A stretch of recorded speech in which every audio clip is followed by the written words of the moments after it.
Welcome back to our channel Siri చిత్రాలు.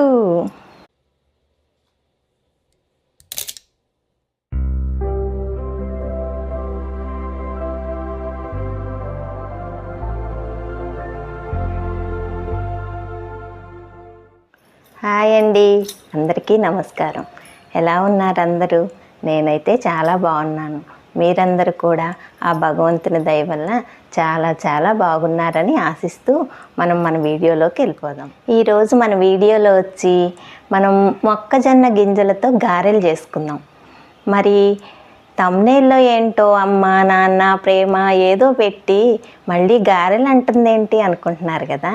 లేదండి, ఈరోజు గారెలు చేస్తూ మనం ఒక చిన్న టాపిక్ మాట్లాడుకుందాం. సరే, మరి లేట్ చేయడం ఎందుకు, మనం ఈ మొక్కజొన్న గారెలకి ఏమేం పదార్థాలు కావాలి ఏంటి అనేది ఒకసారి చూసేద్దాం. ఏం లేదండి, సింపుల్గా ఒక 3 ఇంగ్రీడియంట్స్ అంతే. ఈ మొక్కజొన్న గారెలకి మొదటగా మనం ముదురుగా ఉండే మొక్కజొన్న గింజలు తీసుకోవాలి. లేతవైతే గారె సరిగా రాదండి, అందుకోసమని ముదురుగా ఉండే మొక్కజొన్న గింజలు తీసుకోవాలి. ఇవి 1 కేజీ తీసుకున్నాను నేను. దీనికి మనం తగినంత, అంటే మనం పలచదనం గారె వేయడానికి వీలుగా ఉండేంత చూసుకుంటూ బెల్లం వేయాలి. వేయించడానికి నెయ్యి, ఇంకంతేనండి. ఇప్పుడు మనం ఈ మొక్కజొన్నల్ని ఒక మిక్సీ జార్కి తీసుకుందాం. మనం ఒక మిక్సీ జార్లో మొక్కజొన్నలు తీసుకొని బెల్లం ఇంత అంత అని చెప్పలేమండి. మీ తీపు, మీరు తినగలిగినంత తీపు వేసుకోవచ్చు. గారె రావడానికి సరిపోయినంతగా బెల్లం వేసుకోవాలి. అంటే మీరు తీసుకునే గింజలను బట్టి బెల్లం ఉంటుంది. లేత గింజలు అయితే చాలా తక్కువ బెల్లం పడుతుంది, కొంచెం ముదురుగా ఉంటే బెల్లం ఎక్కువగా పడుతుంది. చూసి వేసుకోవాలి అంతే. ఇది పెద్ద ఇదేమి కాదు. దీనికి నేను సరిపోయేంత బెల్లం తీసుకుంటున్నాను. చూడండి, ఈ బెల్లంతో దీన్ని మిక్స్ చేసుకొని వస్తాను.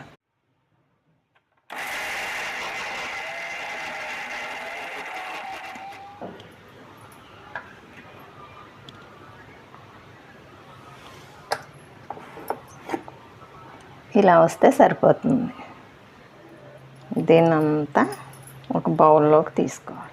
నెక్స్ట్ వచ్చేసి మనం స్టవ్ వెలిగించేసుకొని నెయ్యిని వేడి చేసుకుందాం. అంతా నెయ్యితో అంటే అందరికీ నెయ్యి ఉండదు కదా, చాలా కష్టం కదా అనుకోవచ్చు కదా. నెయ్యి లేకపోతే మనం నూనెతో అయినా చేసుకోవచ్చండి, కానీ నెయ్యి టేస్ట్ వేరు. నేతి గారంటే ఎంత బాగుంటుందో కదా, ఊహించుకోండి ఒకసారి, చాలా టేస్టీగా ఉంటుంది. సరే, నేనైతే నెయ్యితోటే చేస్తున్నాను. కావాలంటే మీకు నెయ్యి లేకపోతే నూనెతో కూడా చేసుకోవచ్చు, అట్లా కూడా చాలా బాగుంటాయి. నేనైతే నెయ్యితో చేస్తున్నా. రెండు స్టవ్ వెలిగించేసి నెయ్యి వేసుకుందాం.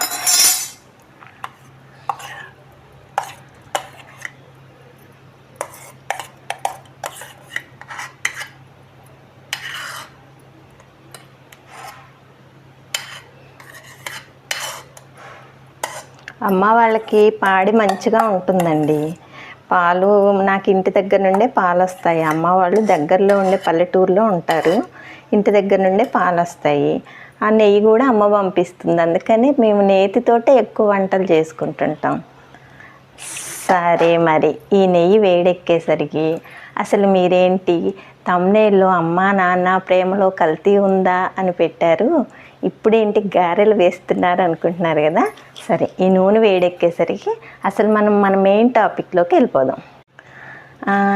ఈ టాపిక్ నేను ఈరోజు చెప్పడానికి కారణం ఏంటంటేనండి, యాక్చువల్గా నేను నిన్న మా పెద్దమ్మాయి చదువుకున్న పాత స్కూల్కి వెళ్ళాను. ఆ టీచర్ ఒకళ్ళు బజార్లో కనిపించారు. అయితే ఆ మేడంని, మేడం బాగున్నారా, ఏంటి సంగతులు, స్కూల్ ఎలా ఉంది అలా మాట్లాడుతూ ఉంటే నాకు విషయం, ఏం స్కూల్ అండి మేడం, అసలు ఈ టీచర్ జాబ్ ఎందుకు చేస్తున్నానా అనిపిస్తుంది అనేసి అన్నారు. అదేంటి మేడం అలా అంటారు, టీచర్ జాబ్ అంటే ఎంత అదృష్టం ఉండాలి, మీరు చక్కగా ఎంతమంది పిల్లల భవిష్యత్తు మంచిగా దారిలోకి తీసుకొస్తారంటే, ఏం తీసుకురావటం లేండి మేడం, నిన్న ఒక అబ్బాయి 4th క్లాస్ చదువుతున్నాడు, వాడు హోంవర్క్ చేయలేదు, ఆల్రెడీ ఒక 1 వీక్ నుండి వాడికి వార్నింగ్ ఇస్తున్నాను, అయినా వినట్లేదు, కానీ నేను నిన్న కొంచెం గట్టిగా లేపి అడిగాను, నా చేతిలో స్టిక్ ఉంది, నేను వాడిని కొట్టను కూడా, కొట్టలేదు మేడం, కానీ స్టిక్ ఉంది నా చేతిలో. ఈలోగా వాడు, ఏంటి మేడం కొడతారా, నేను మా డాడీకి చెప్పి TV9 వాళ్ళని తీసుకొస్తా అనేసాడంట. మరో అబ్బాయిని, నాన్న మనం యూనిఫామ్లో కదా నువ్వు వస్తావు, ఇట్లాంటి హెయిర్ కటింగ్ ఉంటే కరెక్ట్ కాదు, ఇట్లాంటి స్టైల్ హెయిర్ కటింగ్స్ వద్దు, నీట్గా తల మంచిగా దూకొని అలా రావాలి స్కూల్కి అంటే, మేడం మా డాడీయే తీసుకెళ్ళి నాకు ఈ కటింగ్ చేయించారు అని చెప్పారంట. ఆ టీచర్ మాట్లాడిన మాటలో న్యాయం ఉంది కదండి. ఆమె అంత ఇష్టంతో ఒక గురువుగా వచ్చి అలా మాట్లాడిందంటే, ఇప్పుడు ఈ జరిగిన టాపిక్లో తప్పు ఎవరిది? అలా మాట్లాడిన పిల్లవాడిదా? టీచర్ అలా గట్టిగా మందలిచ్చినందుకు టీచర్దా? ఇలా పెంచిన మన అమ్మా నాన్నలదా? ఒక్కసారి ఆలోచించండి. ఖచ్చితంగా నా ఆలోచన ఏంటంటే, ఇందులో అమ్మా నాన్నల తప్పే ఎక్కువ ఉందేమోనండి. ఆలోచించండి. ఇది ఏంటంటే, మనం పిల్లల మీద చూపించే అతి ప్రేమించాలి, కానీ వాళ్ళ భవిష్యత్తు మన చేతులారా పాడు చేయకూడదేమో. అది నేనేదో గొప్పగా చెప్పట్లేదండి, నేను కూడా నేర్చుకోవాలనుకుంటూ నిన్న ఆమె మాట్లాడిన తర్వాత నేను ఇంటికి వచ్చి ఆలోచించి ఈ టాపిక్ మీద మీకు వీడియో చెప్తున్నాను. ఎందుకంటే టీచర్స్కి కూడా పిల్లలు భయపడట్లేదండి, ఎందుకంటే సపోర్ట్గా మనం ఉంటున్నామని. అదేంటంటే వాడు ఒక టీచర్ తిట్టగానే వెంటనే ఇంటికి వెళ్ళిపోయి, లేదా ఒక దెబ్బేస్తేనో ఇంటికి వెళ్ళిపోయి అమ్మా నాన్నలతో చెప్పేస్తే మనం వెంటనే ఏం చేస్తాం, ఆ మేడంకి కాల్ చేస్తాం, ప్లీజ్ అండి మా అబ్బాయి చదవకపోయినా పర్వాలేదు కానీ వాడిని ఏమీ అనొద్దు, ఇలా చెప్పే పేరెంట్స్ చాలామంది ఉన్నాం. అది టీచర్స్ వాళ్ళ మాటలతో చెప్తే మనకు తెలుస్తుంది. ఏ టీచర్కి పిల్లవాడి మీద కోపం ఉండదు కదండి. మనం మన పిల్లల మీద ప్రేమ చూపించాలి, కానీ వాడు తప్పు చేసినప్పుడు ఇది తప్పు అని చెప్పగలిగినప్పుడే మనం వాళ్ళని కరెక్ట్ వేలో పంపిస్తున్నాము, మనం వాళ్ళ భవిష్యత్తుకి మంచి బాట వేస్తున్నాం. మనం ఆస్తులు సంపాదించి ఇవ్వక్కర్లేదండి. ఈ రోజుల్లో పిల్లల్ని మంచి దారిలో నడవడికలో ఉంచడం అనేదే గొప్ప. అది రేపటి భవిష్యత్తులో ఇప్పటికే పిల్లలు చాలా వరకు మారిపోయారండి. బయటికి వెళ్తే అసలు ఎందుకంటే క్లాస్తో సంబంధం లేదు, చిన్న క్లాస్ నుండి టీచర్ ముందు మాత్రమే మీరు అని గౌరవిస్తున్నారు. లేదంటే నేను విన్నానండి, ఫిజిక్స్ ఆయన వస్తున్నాడు, ప్రిన్సిపల్ వస్తున్నాడు అని ఏకవచనంతో మాట్లాడడం పిల్లల్ని నేను చాలామందిని చూశానండి. అది తప్పు కదండి, అది తప్పు. టీచర్ని గౌరవించాలి అని నేర్పించాల్సింది మనమేనండి. పెద్దవాళ్ళని గౌరవించాలి.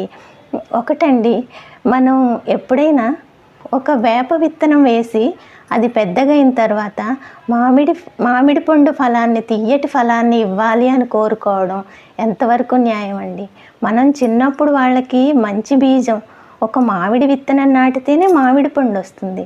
అదే చేదు విత్తనం నాటి వేపగింజ నాటితే వేపకాయలే కాస్తాయి కదా. ఇది కరెక్ట్ కాదేమోనండి. మనం వాళ్ళని చిన్నప్పటి నుండి దారిలో పెడితే, తప్పు చేసినప్పుడు ఊరికే వాళ్ళని ఏదో కొట్టాలి, అరవాలి, ఇది కాదు నా ఆవేదన ఏంటంటే, వాళ్ళు తప్పు చేసినప్పుడు ఇది తప్పు అని మందలించాలి అండి. ఎంతమందిని మనం పిల్లల్ని స్కూల్ నుండి తీసుకొస్తూ పానీపూరి బండి దగ్గర, బజ్జీలు బోండాల దగ్గర ఆపి వాడి కడుపు నిండా పెట్టించి ప్రేమగా వాడిని దగ్గరే తీసుకొని ఇంటికి తీసుకొచ్చే పిల్లల్ని, పేరెంట్స్ని చాలామందిని చూశానండి. అంటే అది మనం ఏదో కోపంతో కాదు, వాడికి ఇష్టం కదా పానీపూరి అంటే అని తీసుకెళ్ళి వాడికి ప్రేమతో డబ్బులు పెట్టి మరీ అనారోగ్యాన్ని ఇస్తున్నాం. అవునా కాదా? అది కరెక్ట్ కాదేమోనండి.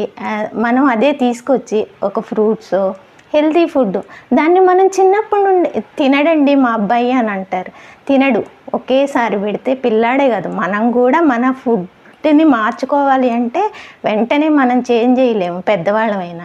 అలాంటిది పిల్లలు ఎలా మారుతారండి? అందుకే మనం చిన్నప్పటి నుండి ప్రతిదీ, అది తినే ఫుడ్ కావచ్చు, పెద్దవాళ్ళతో మాట్లాడే మాట కావచ్చు, టీచర్స్ని గౌరవించడం కావచ్చు, వాడి డిసిప్లిన్, వాడి డ్రెస్సింగ్ కావచ్చు, వాడి హెయిర్ స్టైల్స్ కావచ్చు, అమ్మాయిలైనా అబ్బాయిలైనా అది కరెక్ట్ వేలో వెళ్తే అది ఆ పద్ధతిగా మనం పెంచితే వాళ్ళు అది ఫాలో అవుతారు. తర్వాత పెద్దగా అయిన తర్వాత వాడికి మనం స్పెషల్గా ఏమి నేర్పించే అవసరం లేదు. వాడు హెల్దీ ఫుడ్ ఉంటే అదే తీసుకుని తింటాడు. వాడు పానీపూరి కావాలని అడగడు. అలా కాకుండా మనమే చిన్నప్పుడు అయ్యో వాడికి ఆకలేస్తుంది కదా, వాడికి ఇష్టం కదా అని మనం ఆ బండి దగ్గర తీసుకెళ్తే వాడు ఆ ఫుడ్కి అలవాటు పడతాడు. మనమే అనారోగ్యాన్ని ఇచ్చినట్టు కదా. అప్పుడు మన ప్రేమలో కల్తీ లేదంటారా? నేను అనేది కరెక్టా కాదా? నేనేదో వాదించడానికో లేకపోతే ఏదో గొప్పగా టాపిక్ చెప్పాలనో కాదండి. ఇప్పుడు జరుగుతున్నవి చూస్తూ ఏదో నా వంతు, నా వీడియో ఒక 100 మంది చూశారనుకోండి, ఒక్క అమ్మా నాన్నైనా ఇది కరెక్ట్ అని నాకు సపోర్ట్ చేయకపోతారా? నాకు 99 మంది అవసరం లే, నన్ను ఒక్కళ్ళు సపోర్ట్ చేసినా చాలు. నేను చెప్పేది కరెక్ట్, నేను అనేది కరెక్ట్ అనుకొని నేను ఇంత ధైర్యంగా వీడియో ముందుకు రాగలుగుతున్నాను, మీతో ఈ టాపిక్ చెప్పగలుగుతున్నాను. ప్లీజ్ అండి, ఒక్కసారి ఆలోచిద్దాము. మన పిల్లలే కదా, నెక్స్ట్ తరం వాళ్ళే కదా. ఇప్పుడు మన చిన్నప్పుడు మనల్ని మన టీచర్ కొట్టలేదా? కొట్టకుండానే అరవకుండా మన అమ్మా నాన్న అరవలేదా? అప్పట్లో అమ్మా నాన్న అరవడం అంటే పెద్ద ఇదేం కాదండి.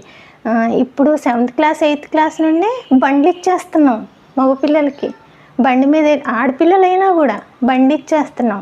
వాడికి ఎక్కడైనా ఒక యాక్సిడెంట్ జరుగుద్ది. ఆ తర్వాత బాధపడేది ఎవరండి? పిల్లల సహనం అనేది లేదండి. వాళ్ళు నాకు ఇది కావాలి అని అడుగుతున్నారు. వాళ్ళు మనం ఇచ్చే వరకు వెయిట్ చేయట్లేదు. ఇవ్వకపోతే వెంటనే, అది చిన్న బొమ్మే కావచ్చు, చిన్న వయసులో చిన్న బొమ్మ కావచ్చు, ఒక మిడిల్ ఏజ్ వచ్చిన తర్వాత ఒక బైక్ కావచ్చు, వాళ్ళకి అది ఇవ్వలేదనుకోండి, వెంటనే వాళ్ళ కోపాలు ఎక్కడి వరకు వెళ్ళిపోతున్నాయి అంటే వెంటనే సెకండ్ థాట్కి వెళ్ళిపోతారు. ఏదో ఒకటి చేసేసుకోవాలి, ఏదో ఒకటి పగలగొట్టేసేయాలి. ఎలా వెళ్ళిపోయే పిల్లలు ఎంతమంది ఉన్నారండి. ఎందుకు ఈ మధ్య నేను ఒక న్యూస్ చూశాను. ఒక పిల్లవాడు కాలేజీలో చదువుతున్నాడు. వాడికి ఉండాలనిపించట్లేదని అమ్మా నాన్నకి ఫోన్ చేశాడు. వాళ్ళ తండ్రి దూరం ప్లేస్లో ఉన్నాడు. నాన్న ఒక 2 రోజుల్లో నేను వస్తాను, నేను వచ్చిన తర్వాత తీసుకెళ్తాను, నువ్వు కొద్దిగా ఓపికగా ఉండు అని చెప్పారు. ఆ 2 రోజులు ఆ పిల్లాడు ఓపిక పట్టలేక గోడ దూకి వెళ్ళిపోయి వాడేదో యాక్సిడెంటో ఏదో అయ్యి చనిపోయి, ఆ తర్వాత రోదన ఎవరిదండి? చనిపోయాడు పిల్లాడు. ఓకే, అమ్మా నాన్న కడుపు కోత అది మనం బ్రతుకున్నంత వరకు ఉంటుంది. కాబట్టి ఇది మనం కరెక్ట్, వాళ్ళని ఓపిక ప్రతి విషయాన్ని మనం కష్టపడుతున్నాం అనుకోండి, ఆ కష్టాన్ని కూడా వాళ్ళకి చెబుతూ పెంచుదాం. ముందే వాళ్ళకి సుఖాలను ఇచ్చేయద్దు.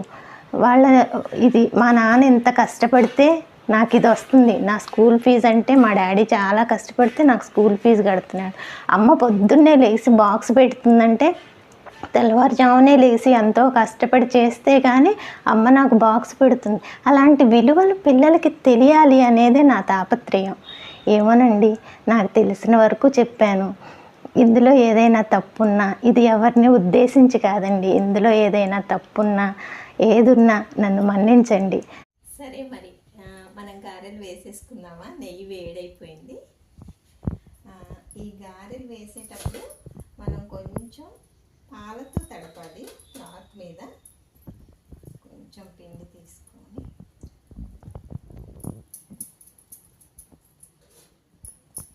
ఇట్లా పాలల్లో చేయద్దుకుంటే గారెలు మంచిగా పొంగుతాయి. అంతేనండి. కొన్ని పాలల్లో ఇలా వేళ్ళు ముంచి గారెని ఇలా అనుకొని హోల్ పెట్టేసుకొని ఇంతే.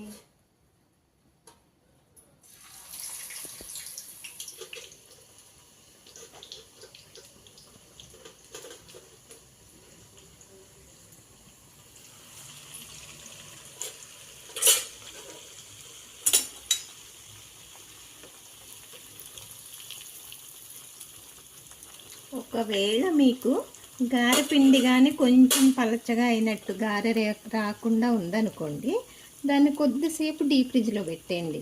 కొంచెం గట్టిగా అయిపోతుంది, మళ్ళీ గారె వేసుకోవచ్చు మంచిగా.